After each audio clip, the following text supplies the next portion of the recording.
Bismillahirrahmanirrahim. Assalamualaikum warahmatullahi wabarakatuh. Bismillahi masyaallah la yasukul khaira illallah. Bismillahi masyaallah la yasrifus su'a illallah. Bismillahi masyaallah wa ma bikum min ni'matin faminallah. Bismillahi masyaallah la haula wa la quwata illa billahil aliyil azim. Sahabat UKS Karya Laksana, di video kali ini kita akan sama-sama membahas tentang Bismillahirrahmanirrahim. Sebelum kita belajar pasti kita disuruh baca doa dulu. Nah, pasti diawali dengan Bismillahirrahmanirrahim kan? Nah, kenapa sih gitu? Emang ada apa dengan kalimat Bismillahirrahmanirrahim itu gitu kan? Nah, di video kali ini kita akan sama-sama sedikitnya membahas tentang kalimat Bismillahirrahmanirrahim tersebut. Kalau kita lihat di dalam Al-Quran, kalimat Bismillahirrahmanirrahim ini adalah termasuk ke dalam surat Al-Fatihah, yaitu ayat pertamanya Bismillahirrahmanirrahim.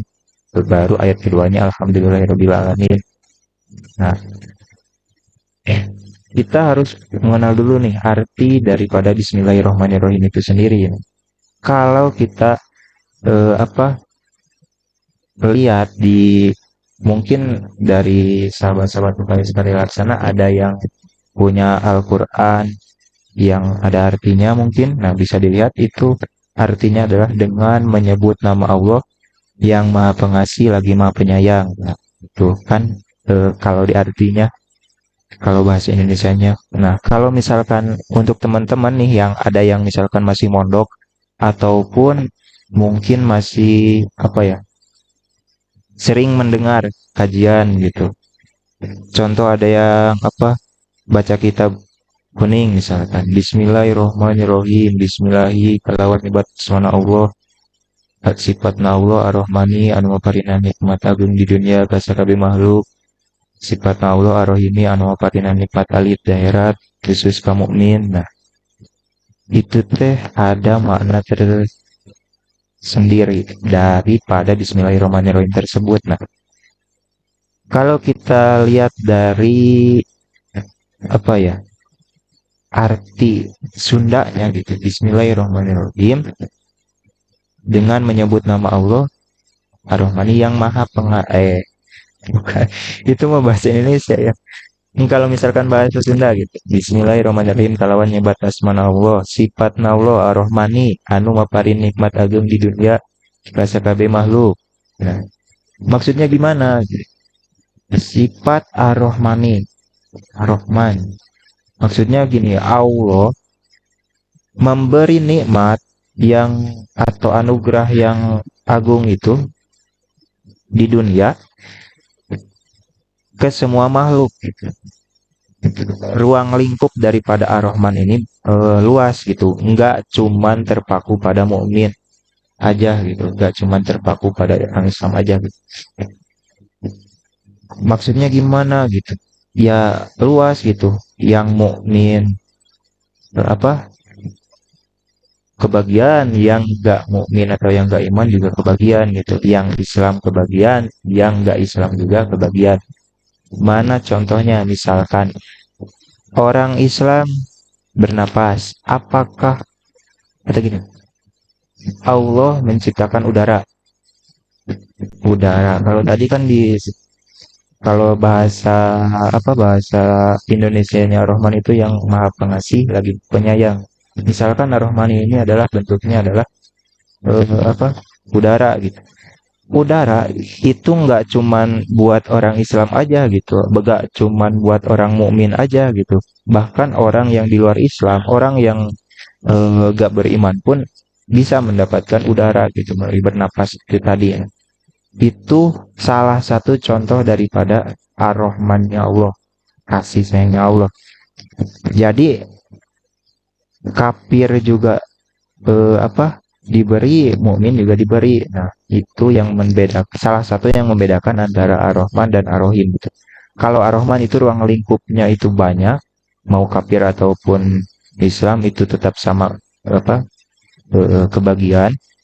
Cuman kalau misalkan kita lanjut ke Ar-Rahim, kalau di Ar-Rahim itu Allah menghususkan hanya untuk mukmin saja.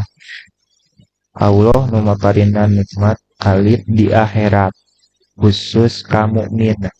Maksudnya apa nikmat alit itu? Kalau bahasa Indonesia nikmat alit itu adalah nikmat yang kecil. Nah, maksudnya daripada nikmat yang kecil ini bukan berarti nikmat yang diberikan Allah di akhirat kepada mukmin itu kecil gitu. Tapi ruang lingkup yang Allah kasih gitu untuk Ar-Rahim ini objeknya itu kecil gitu. Cuman apa orang mukmin aja gitu. Kafir tidak akan kebagi gitu kan. Nah, hanya untuk orang mukmin saja. Ini itu kalau misalkan Ar-Rahim.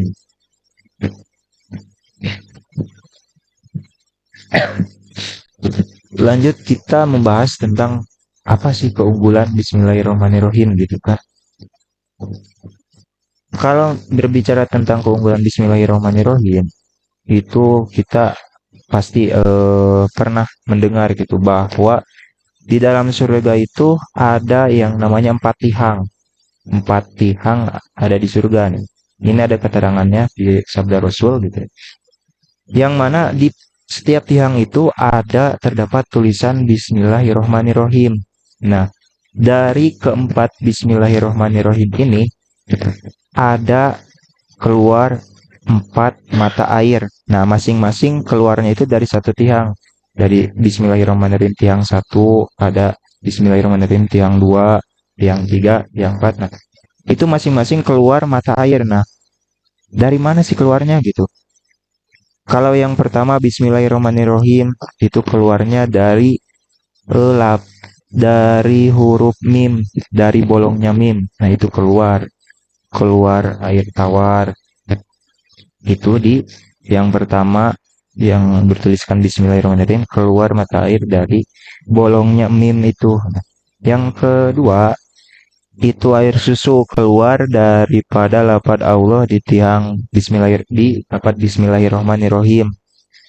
Yang ketiga, keluar dari bolongnya lafaz mim dari lafaz ar-Rahmani.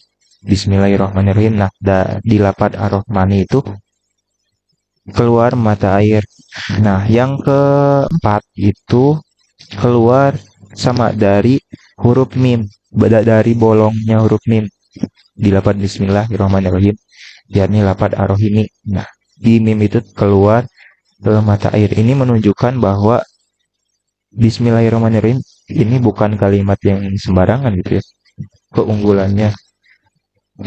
Bahkan kalau kita berbicara tentang Bismillahirrahmanirrahim, ini ada suatu hikayat nih, suatu kisah yang terdapat dalam bukan Quran, yang terdapat dalam kitab apa? Kitab Syarah Uqudul Zain. Nah, kitab ini menerangkan tentang hak dan kewajiban suami ataupun istri. Itu menerangkan antara hak kewajiban istri kepada suami ataupun sebaliknya suami kepada istri. Nah, itu membahas yang dibahas di dalam kitab Uqudul Zain ini. Siapa sih pengarangnya gitu kan? Atau siapa musonibnya? Musonib atau pengarang kitab ini adalah Syekh Muhammad bin Umar An-Nawawi.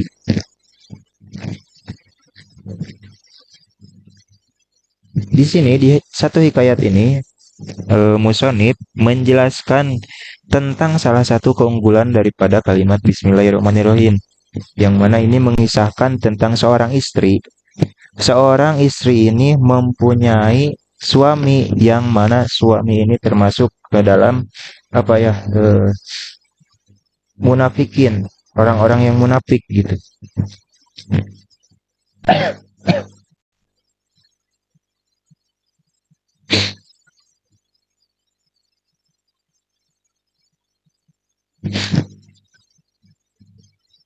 Jadi si istri ini diceritakan atau dihikayatkan di dalam kitab Uqudul Zain ini mempunyai seorang suami yang punya sifat munafik gitu. Dan cuman ada satu kebiasaan yang istri ini selalu apa ya, didawamkan dalam eh, setiap waktu, setiap hal, dan setiap kegiatan si istri ini selalu mendawamkan apa? Mendawamkan Bismillahirrohmanirrohim. Nah, misalkan dari setiap si istri ini, misalkan kalau misalkan istri-istri di rumah gitu ya, misalkan di rumahnya ngepel, nah si istri ini setiap ngepel, setiap kali apa mendorong pelan, mengucapkan Bismillahirrahmanirrahim, atau misalkan lagi nyapu, setiap kebasan sapunya apa membacakan Bismillahirrahmanirrahim, atau misalkan lagi mencuci piring nih, mengucapkan Bismillahirrahmanirrahim gitu, atau misalkan lagi apa aja gitu ya, selalu mengucapkan Bismillahirrahmanirrahim, tidak pernah kelewat gitu, selalu didawamkan.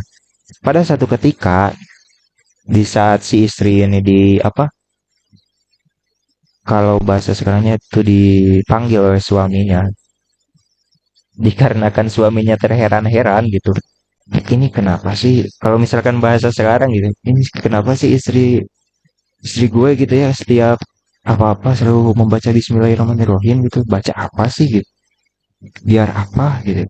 Nah, suatu ketika karena timbulnya rasa penasaran itu akan apa yang diucapkan seorang istri itu gitu, tentang apa ya istilahnya, emang penasaran gitu ya, dikarenakan rasa penasaran dari si suami tersebut, si suami munafik ini terhadap istrinya yang selalu apa-apa melibatkan atau mengucapkan Bismillahirrahmanirrahim dalam setiap kegiatannya, maka eh, si suami ini ingin mencoba apa ya, mengetes kalau istilah ininya gitu.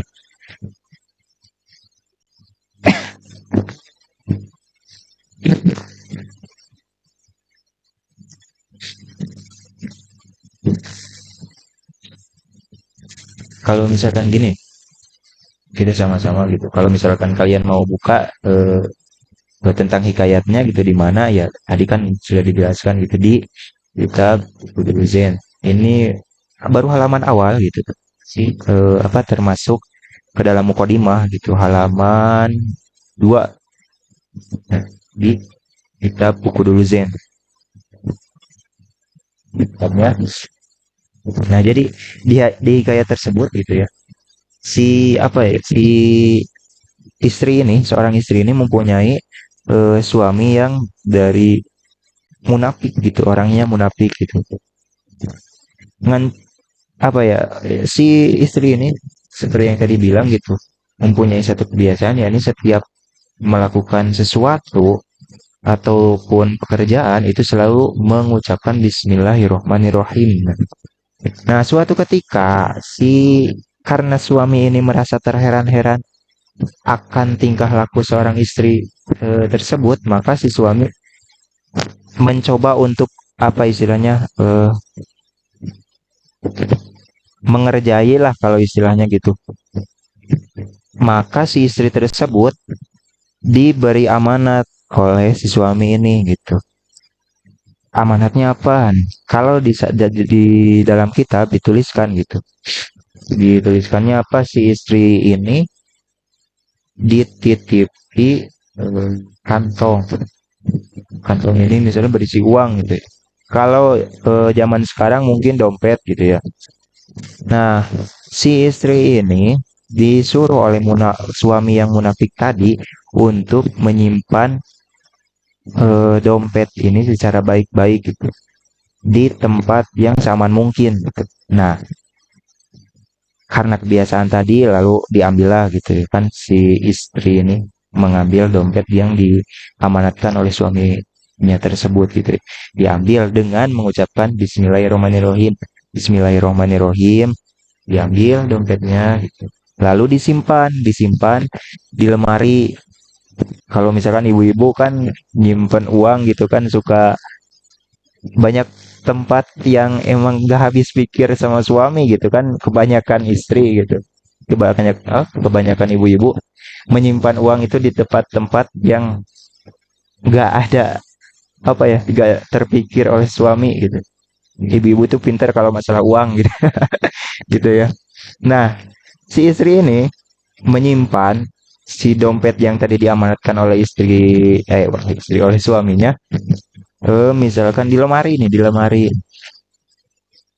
Dan meletakkannya tersebut juga tidak lupa yang tadi dibilang bahwa di setiap pekerjaannya, di setiap apapun itu selalu melibatkan Bismillahirrahmanirrahim, selalu membacakan Bismillahirrahmanirrahim.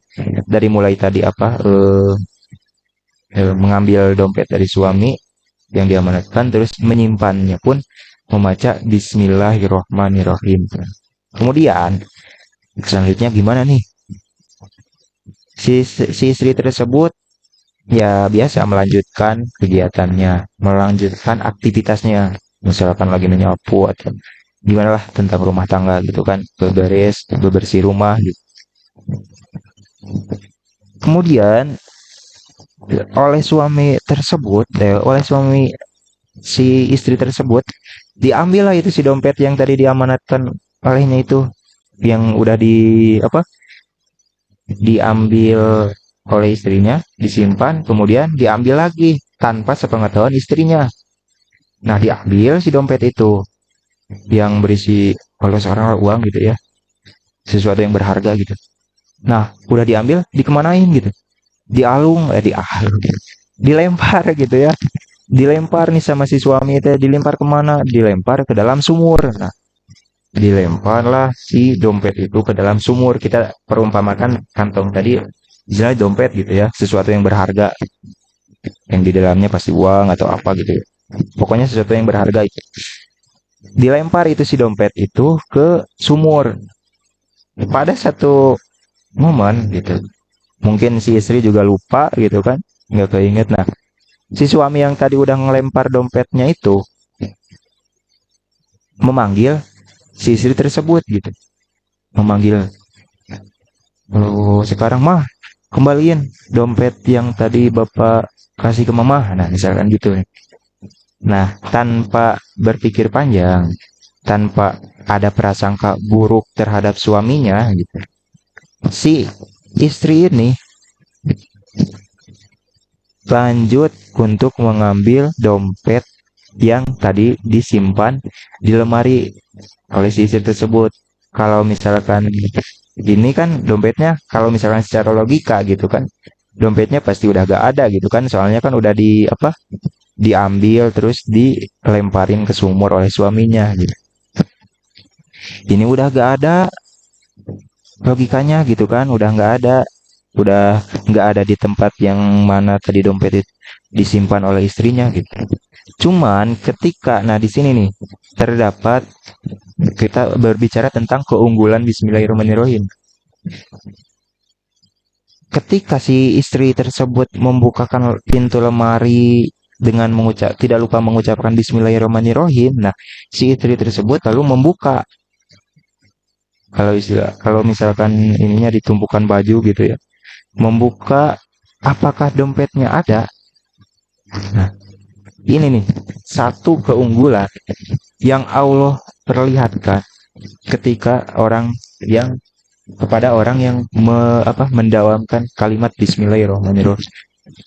Seketika itu, ketika istri tersebut membukakan istilahnya lemari, Allah memerintahkan kepada malaikat Jibril untuk segera turun ke sumur yang ada dompet yang tadi suaminya lempar.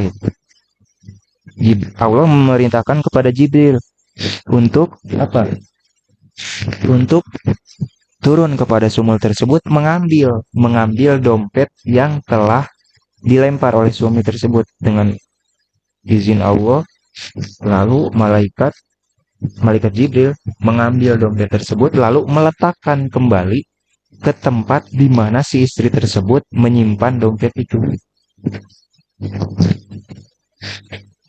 Itu menunjukkan bahwa istilahnya keunggulan atau kasih sayang Allah kepada orang yang sering mendawamkan Bismillahirrahmanirrahim gitu. Begitu dompetnya diambil oleh malaikat Jibril atas perintah Allah, kemudian apa? Diletakkan kembali di tempat yang istri tersebut meletakkannya tadi gitu.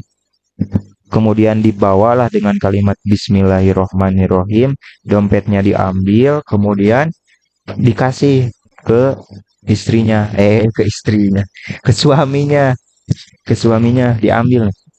Otomatis gitu kan kalau misalkan kita logikanya gini, apa yang dirasakan oleh si suami tersebut gitu.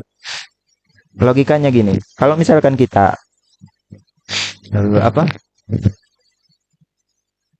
memberi amanat pada seseorang untuk contoh lah nitip HP, nitip HP. Nah, terus si HP itu kita ambil lagi gitu tanpa sepengetahuan orang yang kita titipin.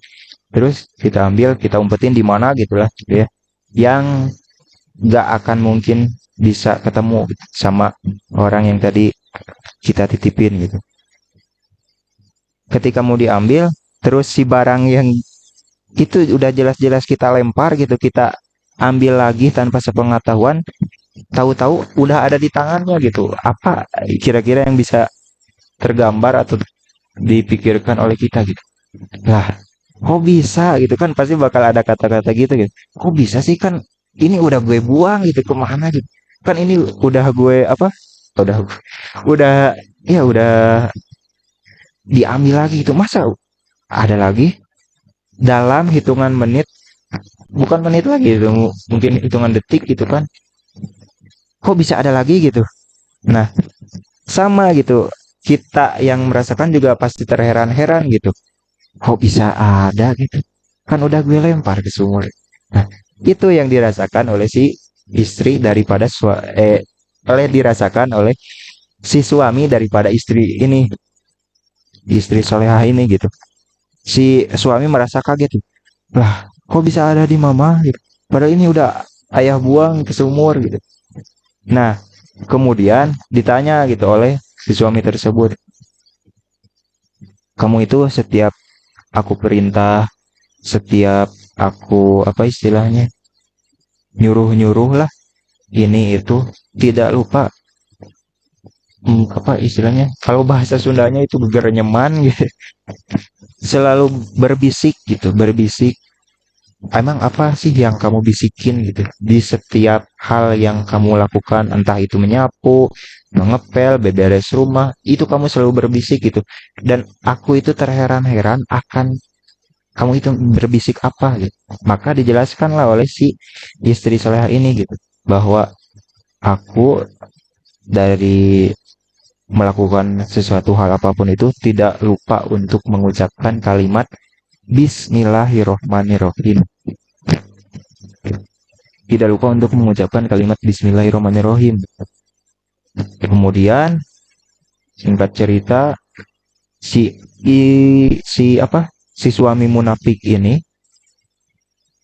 akhirnya mendapat apa hidayah Allah gitu ya, taufik dan hidayah Allah. Kemudian si munafik ini apa sih?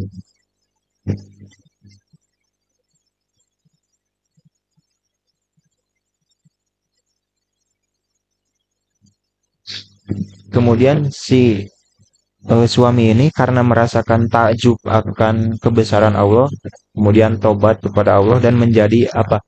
Menjadi eh, lebih baik gitu ya. Yang tadinya munafik sekarang jadi eh, apa lebih baik lagi gitu ya. Tidak munafik lagi lah gitu bahasa sederhananya. Kalau tadi dari tadinya tidak soleh gitu kan menjadi soleh, nah gitu. Itu salah satu kisah atau hikayat yang menerangkan tentang keunggulan kalimat Bismillahirrohmanirrohim. Makanya Rasulullah Shallallahu Alaihi Wasallam pernah bersabda nih, gini sabda Rasulullah, Kulu amrin jibalin la yubda'u fi Bismillahirrohmanirrohim bahwa abtar au akto au ajdam. Ini hadis atau Rasul bersabda gitu tentang kenapa kita melakukan sesuatu itu harus dengan membaca Bismillahirrohmanirrohim. ada apa gitu. Karena gini sahur Rasul, kata Rasul gini, kulu amrin dibalin la yubda'u bihi bismillahirrahmanirrahim bahwa abtar au akto au ajdam. Yang mana artinya ini adalah setiap perkara, setiap hal yang baik yang tidak diawali dengan kata bismillahirrahmanirrahim, entah itu hal yang baik yang berhubungan kalau misalkan dalam ranah rumah tangga gitu ya, bersih-bersih rumahnya istri misalkan bismillahirrahmanirrahim, ngepel, terus apalagi kalau istri berangkat kerja, atau apalagi apapun itu hal-hal yang baik yang tidak diawali dengan bismillahirrahmanirrahim, itu kalau diibaratkan di sini Rasul mengibaratkan itu sama halnya seperti hewan yang berpenyakit gitu. Seperti ya hewan yang berpenyakit gitu ya kan, kelihatannya nggak apa gitu, nggak enak dilihat gitulah kalau misalkan bahasanya nggak sempurna gitu. Kalau bahasa apa besarnya gitu, garis besarnya itu nggak sempurna gitu, terasa kurang gitu. Ibaratkan kambing yang tidak ada apa istilahnya, tidak ada apa telinga gitu. Ibarat kambing yang kalau bisa diinikan gitu. Ya, ibarat apa gitu ya, ibarat hewan yang punya penyakit gitu, penyakit apa ya? Penyakit kulit gitu. Jadi tidak ada faedahnya gitu, sia-sia gitu. Bukan sia-sia, cuman kurang, iya itulah gitu, kurang kurang sempurna lah intinya gitu. Makanya setiap hal yang kita lakukan jangan lupa untuk eh, melibatkan atau mendahulukan membaca bismillahirrahmanirrahim. Setiap hal yang balik puluh amrin dibalin layub dauti bismillahirrahmanirrahim. Setiap perkara yang baik, setiap hal yang kita lakukan dalam berbentuk hal yang baik, jangan lupa untuk diawali dengan bismillahirrahmanirrahim. Kemudian para musonib atau pengarang kitab juga dalam mengarang kitab selalu melibatkan dalam kata pertama bismillahirrahmanirrahim gitu. Nah, apa gitu rujukannya? Karena ikut kepada kitabullah, ikut kepada Al-Quran, yang mana Al-Quran di ayat di surat pertama kan bismillahirrahmanirrahim diawali, atau Al-Fatihah diawali dengan ayat bismillahirrahmanirrahim. Nah, musonib sejak apa ya, turut kepada kitabullah bahasa ini. Nah, kemudian tentang yang tadi kita bahas, setiap apa hal-hal yang baik wajib atau bukan wajib, setiap hal yang baik hendaknya membacakan bismillahirrahmanirrahim. Nah, gimana hukum membaca bismillahirrahmanirrahim dalam pandangan fikih? Nah, ini sedikit kita jelaskan tentang hukum kita membaca bismillahirrahmanirrahim di wabil khusus di ranah ruang lingkup fikih gitu. Yang pertama, hukum membaca bismillahirrahmanirrahim itu ada wajib. Nah, gambarannya di mana kita membaca bismillahirrahmanirrahim dihukumi wajib. Gambarannya seperti kita membaca bismillahirrahmanirrahim ketika kita sholat. Nah, ketika kita sholat, kita wajib di antara rukun-rukun sholat ini kan, kita membahas tentang, kita apa ya istilahnya, belok dulu ke rukun sholat gitu. Di dalam rukun sholat, salah satunya adalah yang termasuk rukun, yaitu hal yang tidak boleh ditinggalkan dalam sholat, itu adalah membaca Al-Fatihah. Nah, di dalam Al-Fatihah tersebut ada ayat yang bacanya bismillahirrahmanirrahim. Nah, kalau misalkan kita tidak membaca kalimat bismillahirrahmanirrahim, nah itu sholatnya tidak jadi. Nah, itu contoh gambaran kita wajib membaca kalimat bismillahirrahmanirrahim, yaitu dalam saat kita waktu sholat misalkan karena membaca Al-Fatihah karena Bismillahirrahmanirrahim tersebut termasuk ke dalam ayat Fatihah, nah maka dihukumi wajib membaca Bismillahirrahmanirrahim. Nah, gitu. Yang kedua, hukum membaca Bismillah itu adalah sunat. Nah, gimana atau apa contohnya seperti apa gitu? Kita dihukumi sunat membaca Bismillah. Yang itu tadi yang disabdakan oleh Rasul. Setiap perkara yang baik, setiap aktivitas yang baik gitu ya, maka kita disunatkan untuk membaca Bismillahirrahmanirrahim gitu.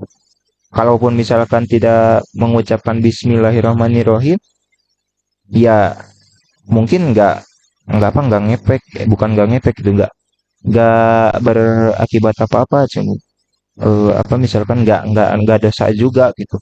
Emang nggak dosa, cuman ya itu tadi disepertikan seperti hewan yang cacat atau misalkan yang borok gitu, yang berpenyakit gitu, nggak ada faidahnya gitu.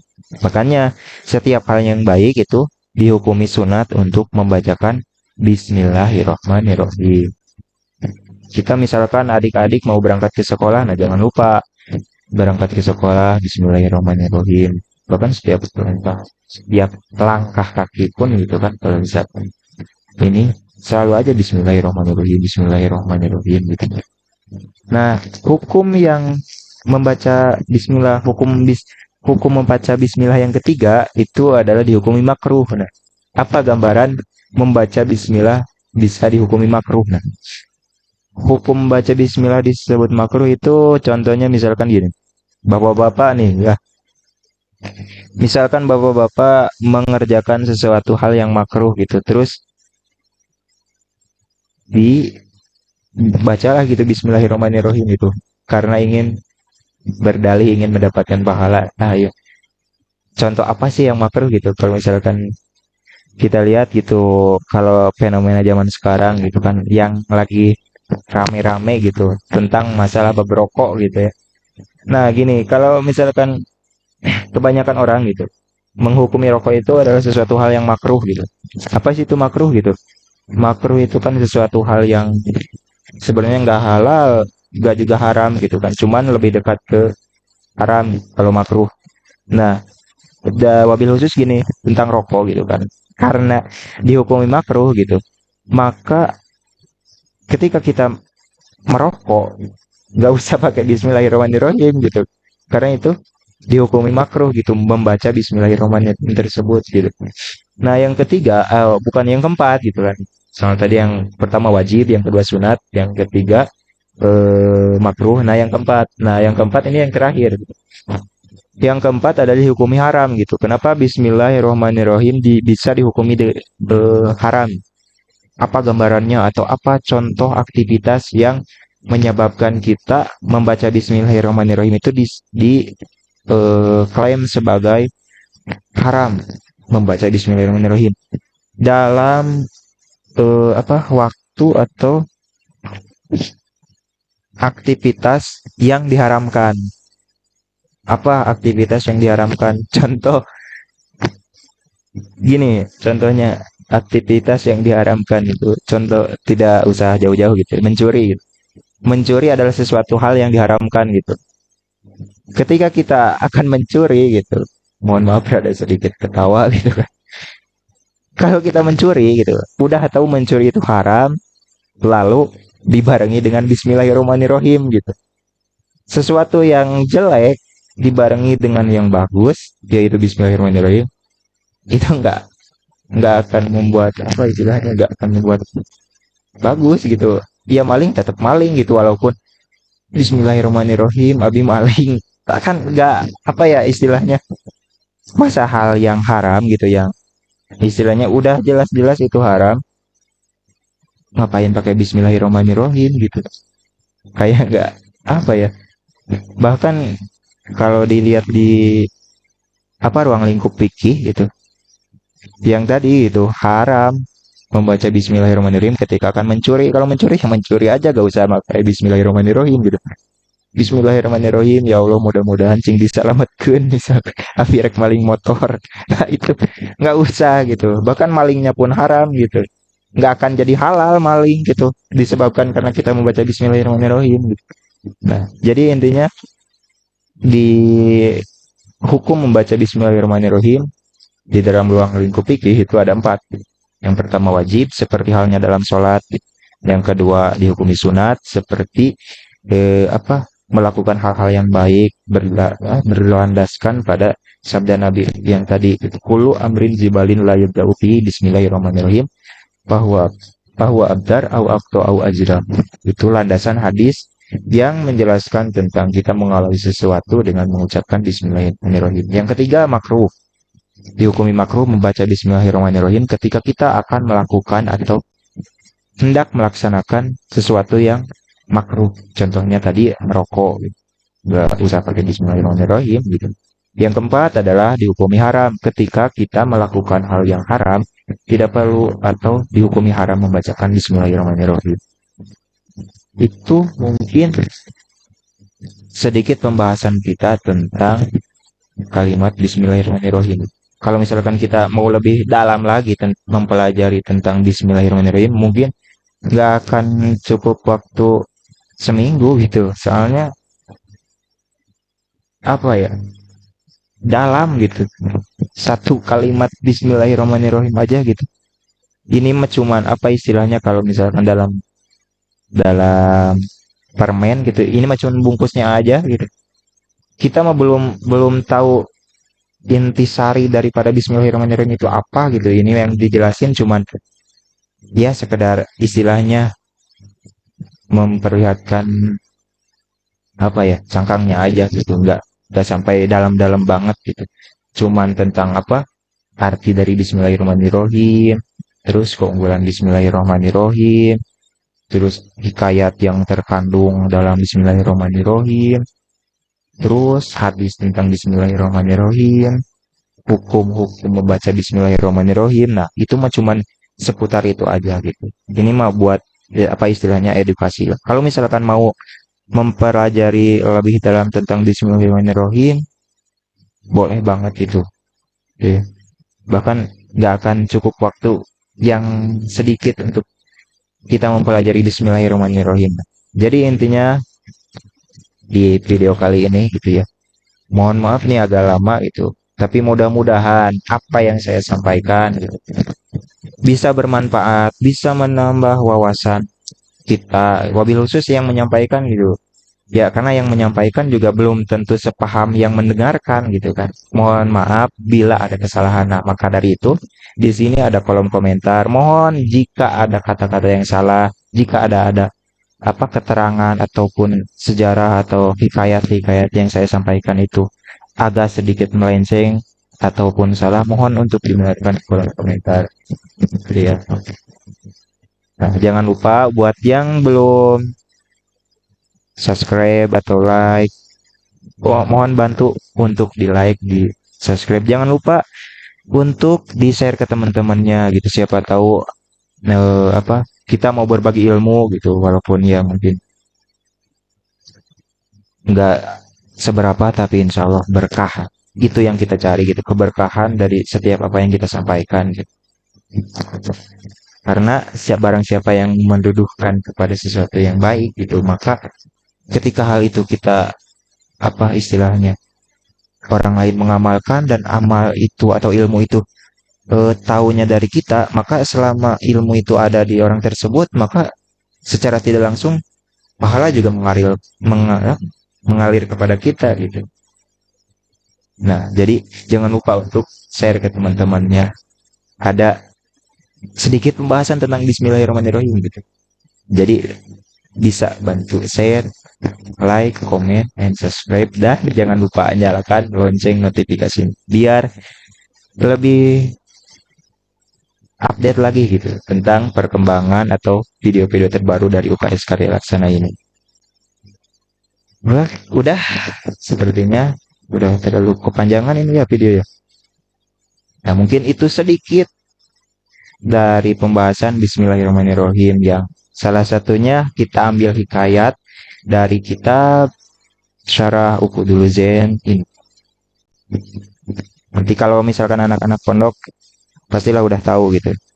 Uqudul Zain ada kisah tentang Bismillahirrahmanirrahim. Nah, itu yang mungkin bisa saya sampaikan. Kurang dan lebihnya mohon maaf. Semoga bermanfaat. Assalamualaikum warahmatullahi wabarakatuh.